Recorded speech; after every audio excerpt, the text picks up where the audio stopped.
Hello students, now we are going to study Indian economic development.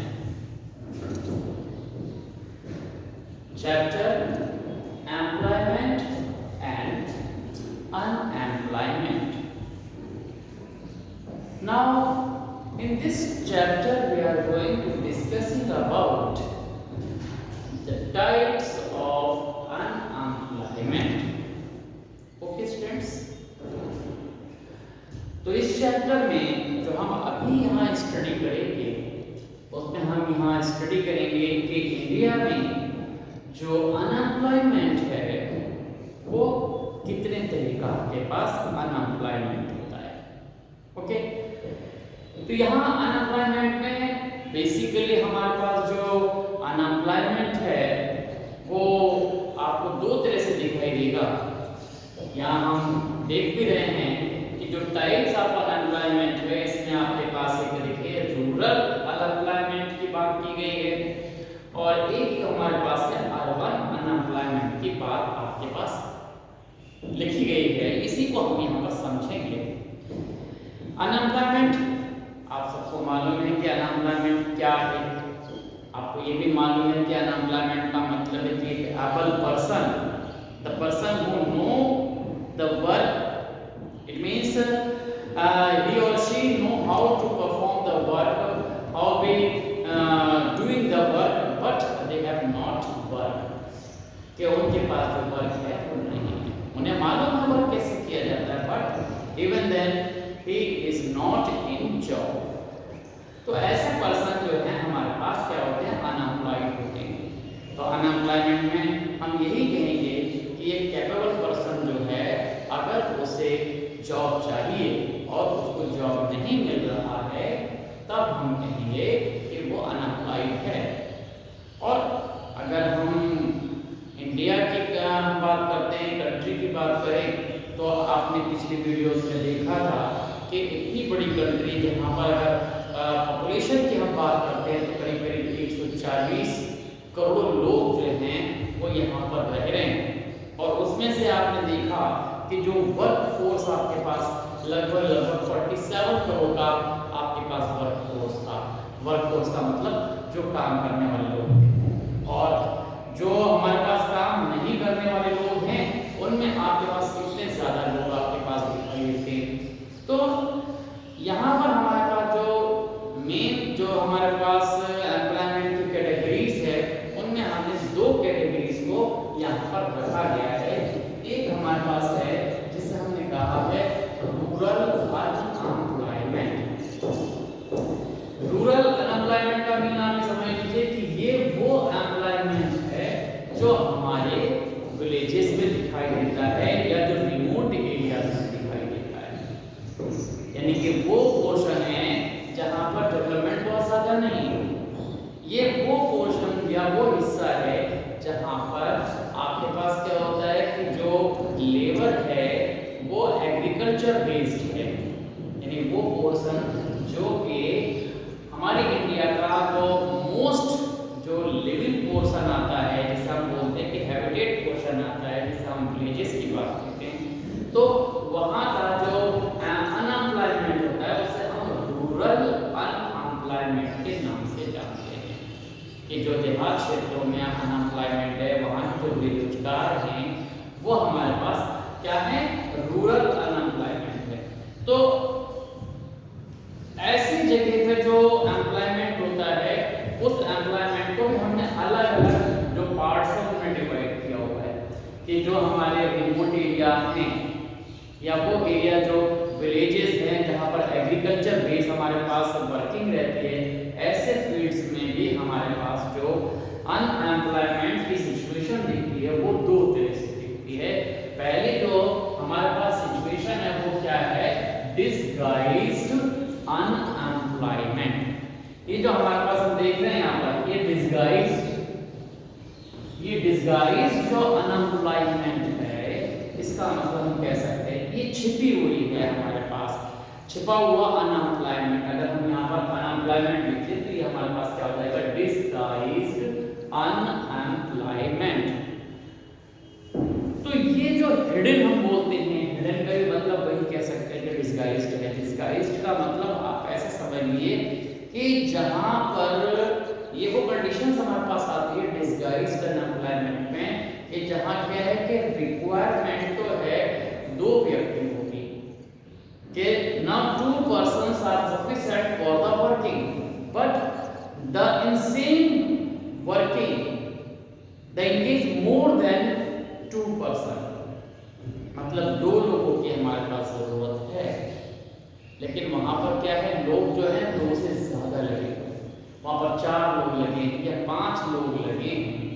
तो ऐसे हमारे पास क्या होता है कि जो वर्क एक्चुअल में केवल 2 लोगों का था वहीं पर सेम वर्क को परफॉर्म करने वाले जो लोग हैं वो ज्यादा हैं। तो ये जो ज्यादा लोग हैं वो हमें एक्चुअल दिखते तो हैं कि वो एम्प्लॉयमेंट में लगे हुए हैं लेकिन एक्चुअल जो है वो एम्प्लॉयमेंट उनके लिए नहीं था। और ये रूरल एरियाज में हमारे पास सबसे ज्यादा रहता है क्योंकि एग्रीकल्चर बेस्ड होता है। अब एग्रीकल्चर बेस्ड में आप ऐसे मान के देख लीजिए कि मान लीजिए कि आपके पास 2 या 5 एकड़ जमीन है या 7 एकड़ जमीन, 10 एकड़ जमीन है।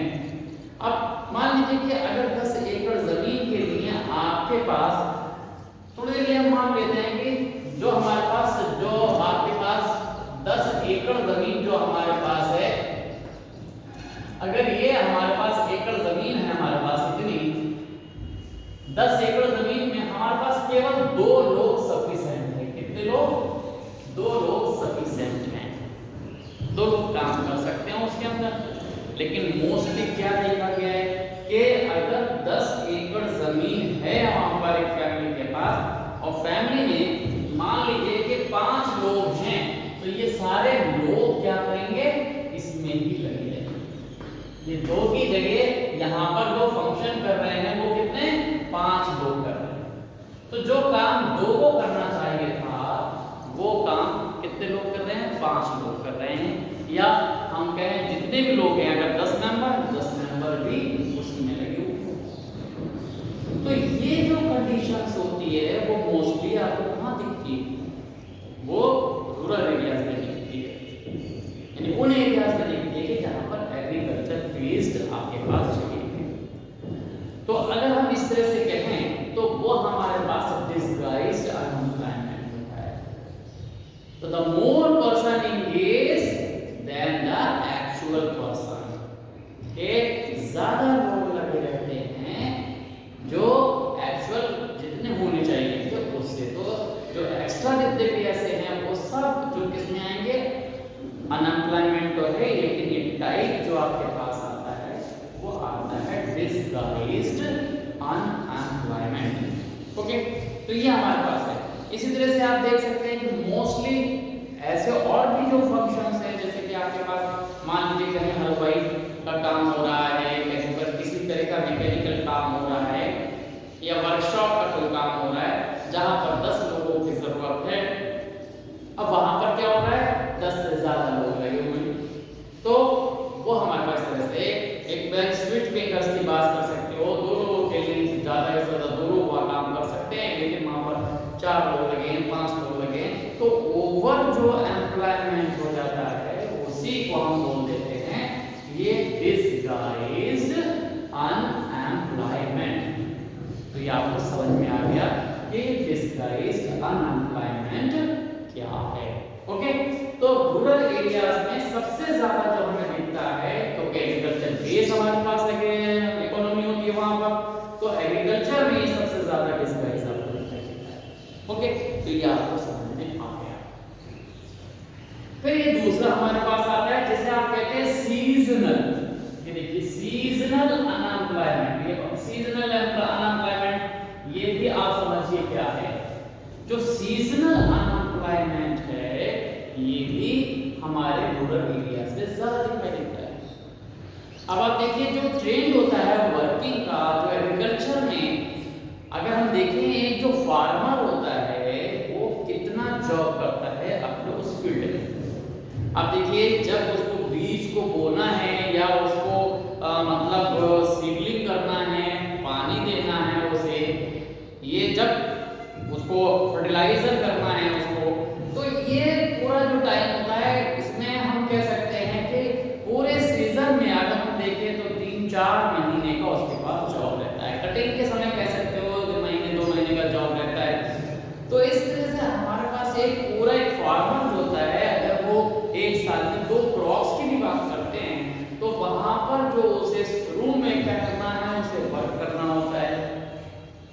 और क्या करना होता है कि जब उसकी कटाई होगी तब उसको वर्क करना होता है।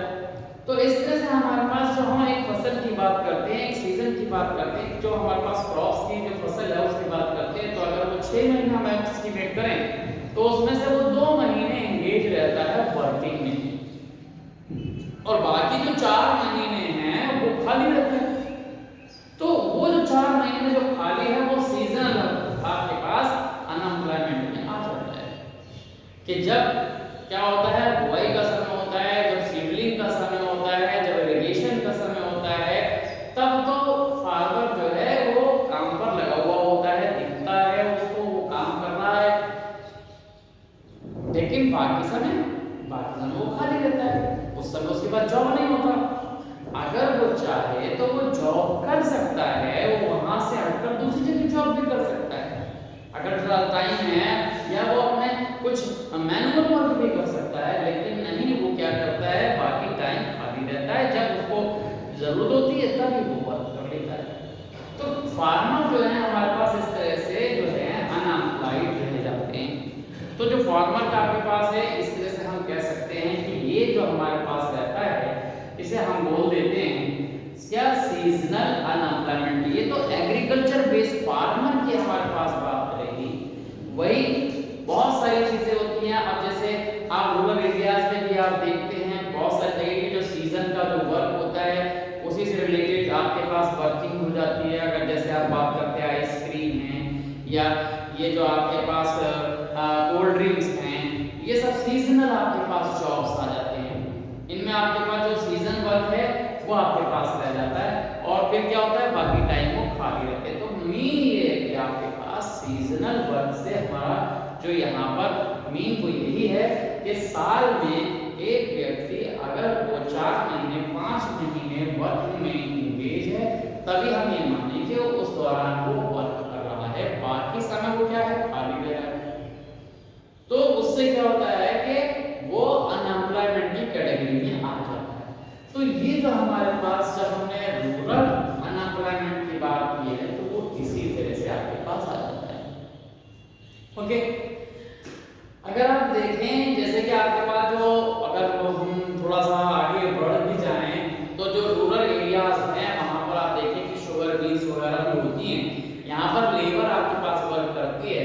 तो ये वर्क कब करती है कि जब वो लेबर उसी समय जॉब करेगी जब वो शुगर मिल वहां चल रही होगी, जब वहां पर वर्किंग चल रही होगी।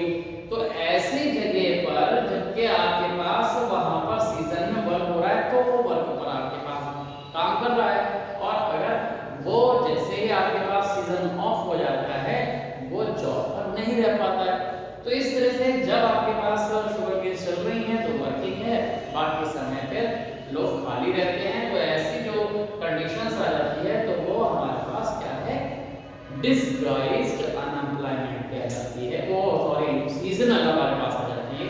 डिसगाइज्ड छुपा हो गया। तो पहले हमने बताया था जो सीजन आपके पास ये होता है कि जब सीजन आता है, जब चीनी का शुगर का टाइम आया तब तो वो वर्किंग है, मिल चल रही है तो वर्किंग है, मिल बंद हो गई तो वर्किंग नहीं होती है। तो ये सीजनल आपके पास आ जाता है। तो सीजन टू सीजन इसी तरह से फर्क चलती है कि साल में आपके पास क्या होता है 5 महीने 6 महीने जॉब है और बाकी जो टाइम है उसमें आप अनएम्प्लॉयड हैं। तो ऐसे आपके पास सीजनल अनएम्प्लॉयमेंट में हम क्या कहते हैं। तो ये बात आपको समझ में आ गई किसकी, ये रूरल जो अनएम्प्लॉयमेंट है इसके बारे में आपने समझ लिया। दूसरा जो टाइप है जिसको हम बोलते हैं अर्बन अनएम्प्लॉयमेंट। अब अर्बन अनएम्प्लॉयमेंट, ये जो हम अर्बन की बात कर रहे हैं, ये अर्बन अनएम्प्लॉयमेंट का मीन क्या है। अर्बन का मतलब है कि शहर में रहने वाले जो लोग हैं उनकी हम बात करते हैं। तो शहरी जो अनएम्प्लॉयमेंट है वो भी आप समझ लीजिए कि हमने यहाँ उसे भी 2 पार्ट्स में डिवाइड किया हुआ है। एक हमारे पास आ जाता है ये एजुकेटेड, याद रखिए ये पहला जो हमारे पास आता है इसे हम बोल देते हैं एजुकेटेड, और जो दूसरा हमारे पास आ जाता है वो आपके पास आता है इंडस्ट्रियल। जो इंडस्ट्रियल जो हमारे पास है ये हम बोल देते हैं इंडस्ट्रियल। तो एजुकेटेड हमारे पास जो अनएम्प्लॉयमेंट है वो क्या है, और जो इंडस्ट्रियल हमारे पास अनएम्प्लॉयमेंट है वो क्या है, इसे भी आप जरा समझें।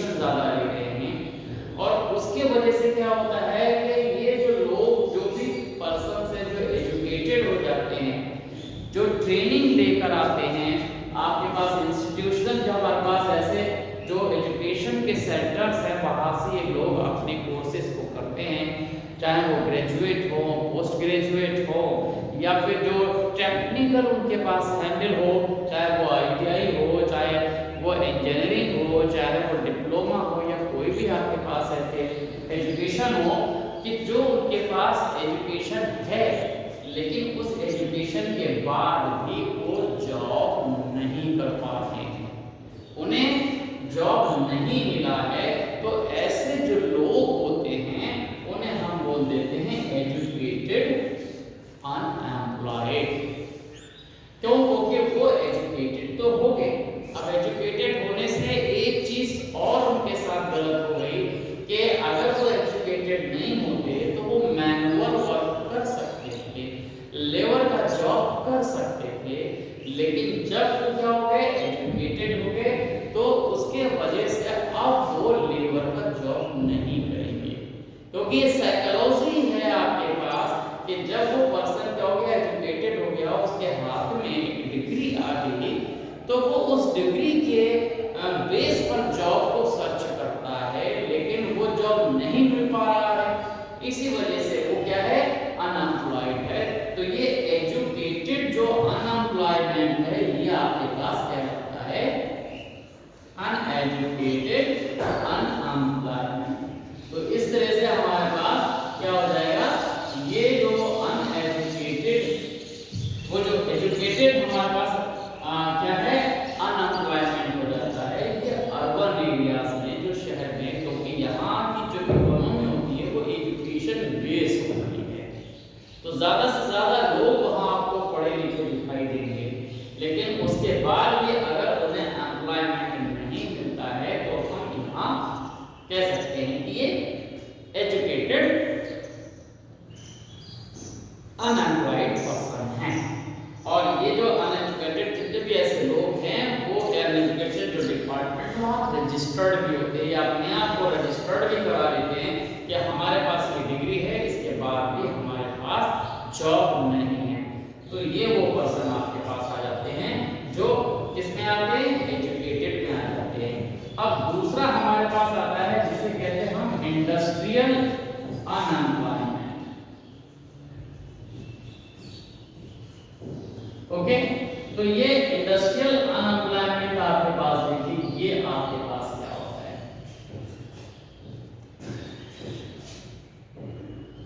अब इंडस्ट्रियल जो अनएम्प्लॉयमेंट होता है वो दो तरह से आपके पास दिखाई देता है कि जैसे आप देखिए कोई भी इंडस्ट्री लगी है तो उसमें आप देखें कि जो भी टेक्नोलॉजी है उसके बेस पर वहाँ वर्किंग हो रही है, लेकिन टेक्नोलॉजी क्या होती है, आउटडेटेड हो जाती है, पुरानी हो जाती है, तो वहाँ के जो लोग हैं वो पुरानी टेक्निक से काम करने वाले लोग हैं, और अब टेक्नोलॉजी चेंज हो जाती है तो वहाँ पर क्या होता है कि अब वो जो टेक्नोलॉजी पहले यूज हो रही थी नहीं यूज हो रही थी, इसमें क्या हो जाता है कि जो पुरानी टेक्नोलॉजी से जो लोग काम कर रहे थे अब वो क्या हो जाते हैं, वो बाहर हो जाते हैं, वो वर्क में नहीं रह पाते हैं। तो इंडस्ट्रियल अनएजुकेटेड जो इंडस्ट्रियल जो हमारे पास ऐसे लोग हैं, इंडस्ट्रियल अनएम्प्लॉयमेंट आ जाते हैं, उन्हें अनएम्प्लॉयमेंट कहा जाता है, इंडस्ट्रियल अनएम्प्लॉयमेंट कहा जाता है।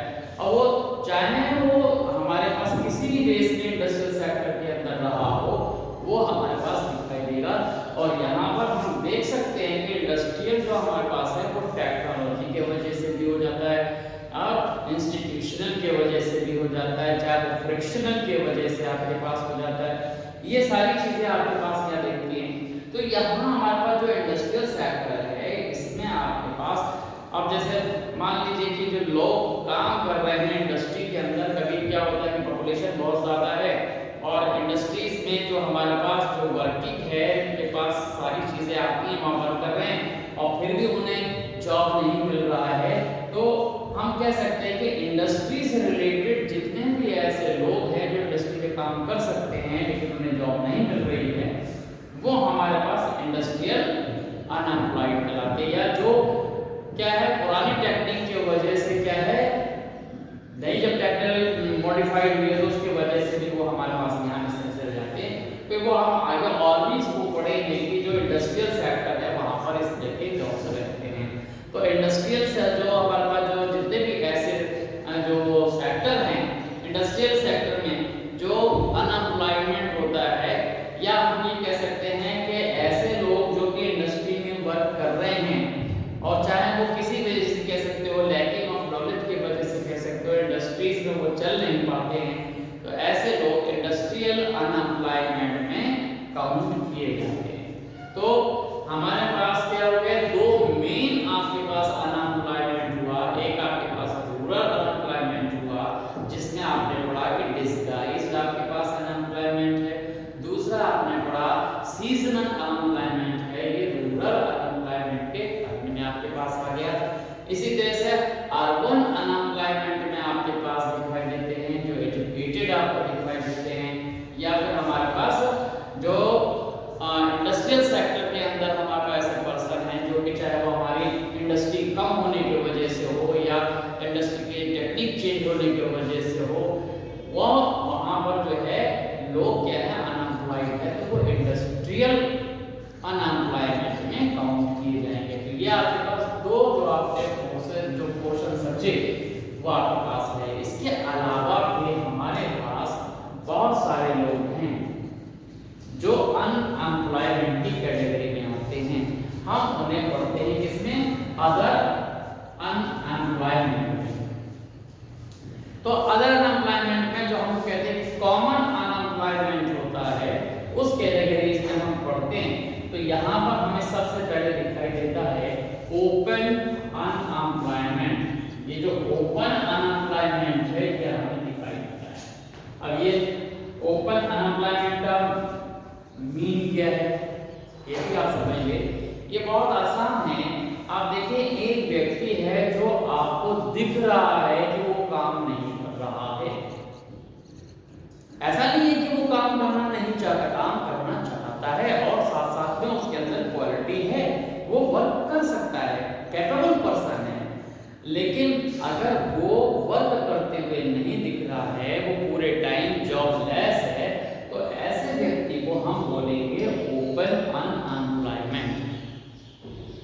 कि एक व्यक्ति जो जॉब नहीं कर रहा है उसको हमें अदर टाइम में बोल जाता है, बोलते हैं इसे ओपन अनएम्प्लॉयमेंट कहते हैं। एक मतलब अगर इसमें आपके पास अगर चाहे वो एजुकेटेड हो, इंडस्ट्रियल हो या जो भी आपके पास हो, अगर वो कैपेबल है, वो एक्सपर्ट है, वो उसको मेथड आता है, लेकिन फिर भी वो वर्क करते हुए नहीं दिखता है, तो ऐसा व्यक्ति ओपन अनएम्प्लॉयमेंट में आपके काउंट किया जाता है। ओके, इसके बाद हमारे पास जो आता है नेक्स्ट आपके पास आ जाता है जिसे हम बोलते हैं अंडर अनएम्प्लॉयमेंट। देखिए एक होता है एम्प्लॉयमेंट और दूसरा होता है ये चीज हम बोलते हैं अंडर एम्प्लॉयमेंट। अंडर एम्प्लॉयमेंट का मीन आप ये समझ लीजिए कि एक व्यक्ति वर्क करता हुआ दिख रहा है, लेकिन जो वर्क वो कर रहा है वो क्या कर रहा है, अपनी जो उसकी कैपेबिलिटीज है उसके बेस पर ना करके वो उसके अंडर जॉब कर रहा है, तो ऐसे पर्सन को हम अंडर अनएम्प्लॉयमेंट में कहेंगे। मतलब ऐसा समझ लीजिए कि एक व्यक्ति है, अगर हम वेज आवर्स की बात करें, वेज आवर्स की बात करते हैं तो एक व्यक्ति 8 घंटे काम करने के लिए अवेलेबल है, लेकिन उसके पास दिन में काम कितना आ रहा है, 2 घंटे का काम आ रहा है या 3 घंटे का काम आ रहा है, तो अगर वो 3 घंटे काम कर रहा है और बाकी टाइम खाली है तो वो अंडर एम्प्लॉयमेंट में आएगा।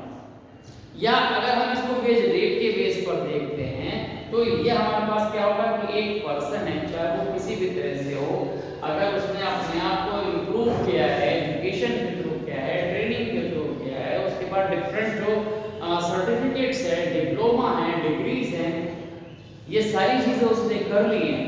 मान लीजिए एक पर्सन है, उसने एमबीबीएस किया हुआ है, डॉक्टर की उसने पढ़ाई की हुई है, अब वो जॉब करता है, तो अब जॉब अगर उसे मान लीजिए कि उसकी डिग्री के बेस पर मिल जाता है, उसको उसके अकॉर्डिंग जॉब मिल जाता है, मान लीजिए कि वो अपने आप को आइडेंटिफाई करता है कि वो 60,000 रुपए पर मंथ जॉब 60,000 का जॉब नहीं मिल रहा, लेकिन क्या करे, जॉब करना इमरजेंसी है उसके लिए, क्यों, तो उसे गुजारा करना है, खाना है उसको। तो अगर उसे 60,000 का जॉब नहीं मिला है, तो अगर उसने क्या किया है, अपनी जरूरत को पूरा करने के लिए अगर 20,000 का या 30,000 का जॉब लिया है पर मंथ, तो वो पर्सन अंडर एम्प्लॉयमेंट में आ जाता है। मतलब अपनी कैपेबिलिटी के हिसाब से, अपनी जो डिग्री से है उसके हिसाब से उसे जॉब ना मिलके उसे क्या होता है, कम वैल्यू का जॉब मिला हुआ है, उसे उतना नहीं मिल रहा जितना उसे जरूरत है, जितना उसको चाहिए, तो ऐसे पर्सन को हम कहते हैं अंडर एम्प्लॉयमेंट। तो अंडर एम्प्लॉयमेंट में वो काउंट किया जाएगा। ओके, तो ये चीज आपको समझ में आ गई। अब इसके बाद हमारे पास आ जाता है नेक्स्ट, जिसे हम बोलते हैं स्ट्रक्चरल अनएम्प्लॉयमेंट। ये स्ट्रक्चरल आपके पास आ गया। स्ट्रक्चरल आप समझ सकते हैं कि ये स्ट्रक्चरल जो हमारे पास है, ये आपके पास क्या है। देखिए, नाम से भी आपको पता लग रहा है कि स्ट्रक्चरल के चेंज होने की वजह से। अब स्ट्रक्चरल क्या हो सकता है, अब आप देखिए इसमें जो टेक्नोलॉजी है वो भी चेंज हो सकती है। इसका मतलब है कि पुरानी जो टेक्नोलॉजी है अगर वो यूज की जा रही है, अब उसकी जगह न्यू टेक्नोलॉजी आ गई, अब पुरानी की जगह रिप्लेस की जाती है न्यू टेक्निक। तो इसमें से बहुत सारे ऐसे लोग होते हैं जो न्यू टेक्नोलॉजी को नहीं समझते हैं, नहीं जानते हैं, तो वो अनएम्प्लॉयड हो जाते हैं। तो ऐसे व्यक्ति को हम ये कह सकते हैं कि टेक्नोलॉजी के बेस पर कुछ लोग क्या हुए, अनएम्प्लॉयड हो गए। तो इस तरह के जो अनएम्प्लॉयड लोग में आएंगे वो किस में आएंगे, स्ट्रक्चरल में आपके पास आएंगे। तो ऐसे लोग क्या होंगे, टेक्नोलॉजी की वजह से आप कह सकते हैं, या आप ये कह सकते हैं लैक ऑफ नॉलेज की वजह से भी आप ऐसा कह सकते हैं कि कुछ लोग क्या होते हैं, उन्हें नॉलेज नहीं है, तो उसके वजह से उन्होंने क्या किया है, अपने आप को अपडेट नहीं किया हुआ है। या हम ये कह सकते हैं कि उन्हें ये नहीं पता है कि किस तरह से जॉब करना है, तो ऐसी कंडीशंस में उनको जॉब नहीं मिलेगा। तो ऐसे लोग जो हैं वो स्ट्रक्चरल अनएम्प्लॉयमेंट में आ जाते हैं। ओके, तो जब भी स्ट्रक्चर चेंज होगा, टेक्नोलॉजी चेंज होगी, मेथड्स चेंज होंगे, और इस वजह से क्या होगा, अनएम्प्लॉयमेंट अगर बढ़ता है तो वो क्या होगा, स्ट्रक्चरल अनएम्प्लॉयमेंट में आ जाता है। इसके बाद हमारे पास एक और है जिसे हमने यहाँ लिखा हुआ है frictional unemployment. Okay, frictional unemployment. देखिए, तो ये फ्रिक्शनल क्या है, और फ्रिक्शनल का भी मीन आप ऐसे समझ लीजिए कि इसमें जो पर्सन है अगर उसने अपने आप को मॉडिफाइड नहीं किया है तो वो अनएम्प्लॉयड रह जाता है। कैसे रह जाता है, जैसे हमने यहाँ कहा था अभी ओपन एम्प्लॉयमेंट में आपको बताया था कि जो व्यक्ति काम करता हुआ नहीं दिख रहा है, जॉब तो सर्च कर रहा है, जॉब कैसे सर्च कर रहा है, ओपन इकोनॉमी में वो क्या होता है, न्यूज़पेपर देखता है, अपने रिलेटिव के पास जाता है, जगह जगह पे जाकर मालूम करता है, जॉब उसे नहीं मिलता है। तो ये क्या है, पुराना तरीका हो गया, ओल्ड मेथड हो गया, ओल्ड टेक्नोलॉजी हो गई, जिसके बेस पर वो अपने आप को क्या करना चाहता है, एम्प्लॉय करना चाहता है, एम्प्लॉयमेंट लेना चाहता है। फ्रिक्शनल का मतलब यही है यहाँ पर कि उसने अपने आप को न्यू मेथड से, न्यू जो हमारे पास टेक्नोलॉजी है उससे अपने आप को नहीं मैच किया हुआ है, अपने आप को अपडेट नहीं किया हुआ है, उसने नेट सर्फिंग को, नेट को यूज नहीं किया हुआ है, उसके वजह से वो अनएम्प्लॉयड है। मींस ये कि आपके पड़ोस में जॉब है लेकिन वो जॉब उसे नहीं मिल रहा, क्यों, क्योंकि उसने उस जॉब के जो सर्च करने के तरीके हैं उनको, जो न्यू टेक्निकल जो आपके पास सोर्सेज मिलते हैं उनसे उसने अपने आप को अपडेट नहीं किया। अगर वो नेट पर बैठकर देखता, अपने आप को सर्च करता तो उसे जॉब मिल जाता, लेकिन उसने अपने आप को अपडेट नहीं किया हुआ है। तो ऐसे में हमारे पास क्या होगा, ये फ्रिक्शनल अनएम्प्लॉयमेंट में आ जाता है। नेक्स्ट जो हमारे पास क्या होता है फ्रिक्शनल का मीन और भी आपके पास आ जाता है। जैसे मान लीजिए कि लोग क्या करते हैं कि एक जॉब पर लग गए तो वो जॉब के दूसरी अच्छा जॉब और बेटर जॉब करने के हमेशा क्या होते हैं इच्छुक रहते हैं। तो बेटर जॉब की अपॉर्चुनिटी के लिए भी कुछ लोग क्या करते हैं इस तरह से अनएम्प्लॉयड हो जाते हैं। तो वो भी हमारे पास किसमें आएंगे, वो हमारे पास यही आते हैं, इसमें ये फ्रिक्शनल अनएम्प्लॉयमेंट में आपके पास आएंगे। इसी तरह से एक और हमारे पास है जिसे हम बोलते हैं यहाँ पर एक पॉइंट 5 वाला और यहाँ पर लिख लें कि जिसे आप बोलते हैं, ये आपके पास आता है 5th पॉइंट आपके पास है, ये आपके पास होता है साइक्लिक, जो आपके पास साइक्लिकल जो आपके पास अनएम्प्लॉयमेंट होता है। अब ये साइक्लिकल अनएम्प्लॉयमेंट क्या है? साइक्लिकल का मतलब आप समझ लीजिए ये होता है जो आपकी बिजनेस जो ट्रेंड है या जो मार्केट के अंदर जो फ्लक्चुएशंस हैं उनके वजह से लोग क्या होते हैं अनएम्प्लॉयड होते हैं। ये आपके पास साइक्लिक कहलाते हैं। ओके, ये साइक्लिक आपके पास कौन से होंगे? जो मार्केट की जो फ्लक्चुएशंस होते हैं, जो आपने देखा होगा कभी डिप्रेशन वाला टाइम चलता है, कभी बूम वाला टाइम चलता है, कभी रिसेशंस आपके पास आता है, कभी प्रोग्रेसिव टाइम्स आता है। आपने देखा होगा बियरिंग कंडीशंस होती है, कभी बुलिश कंडीशंस होती हैं। तो जो मार्केट में उतार चढ़ाव आता है उसकी वजह से कुछ लोग क्या होते हैं अनएम्प्लॉयड होते हैं। तो उसे हम बोलते हैं साइक्लिकल अनएम्प्लॉयमेंट कहलाता है, जो बिजनेस एक्टिविटीज के वजह से होते हैं। जैसे मार्केट, मान लीजिए अगर किसी एक मान लीजिए पर्सन का जो बिजनेस है वो अच्छा चल रहा है तो उसने कई लोगों को जॉब पर रखा हुआ है। किसी के आप दुकान में एग्जाम्पल, एक शॉप अगर अच्छी चल रही है, बिक्री ज्यादा हो रही है, बूम पीरियड है, तो उसने अपने यहाँ नौकर रख रखे हैं, 5-5 नौकर रखे काम कर रहे हैं। मान लीजिए कि अब ऐसा पीरियड आता है कि वहां पर जो है बिक्री नहीं हो रही, मंदी का समय आ गया है, तो वो क्या करता है कि कुछ लोगों को जॉब से निकाल देता है। तो वो लोग क्या है, वो साइक्लिकल अनएम्प्लॉयड होते हैं। तो ये जो हमारे पास आता है ये मार्केट की कंडीशंस के ऊपर आता है कि जब मार्केट के अंदर ऐसी कंडीशंस आ जाती हैं, जब आपके पास उतार चढ़ाव आपके मार्केट में रहते हैं, वही आपके पास होता है। तो जब आपके पास इकोनॉमी में बूम की कंडीशंस होती है, जब आपके पास तेजी की कंडीशंस होती है, जब मार्केट जो है प्रोग्रेसिव होता है, तो आपके पास अच्छे लोग, ज़्यादा लोगों को जॉब मिला होता है, वर्किंग ज़्यादा हो रही होती है। लेकिन जब डिप्रेशन का टाइम आता है, जब क्या होता है मार्केट गिरने लगती है, मार्केट में उतार का समय आ जाता है, तब हमारे पास क्या होता है बहुत से लोग जो हैं वो अनएम्प्लॉयड हो जाते हैं। तो ऐसे लोगों को हम क्या बोल देते हैं, साइक्लिकल अनएम्प्लॉयमेंट। तो इस तरह से आपने यहाँ पर ये समझ लिया। तो ये सारी चीजें आपको समझ में आ गई। कुछ आपके पास जो देख रहे हैं यहाँ पर रूरल अर्बन आपके पास है, अदर आपके पास है, उसमें भी कैटेगरीज हैं आपके पास। तो ये आपको लर्न करना है और अच्छे तरह से आपको समझना है। फिर इसके बाद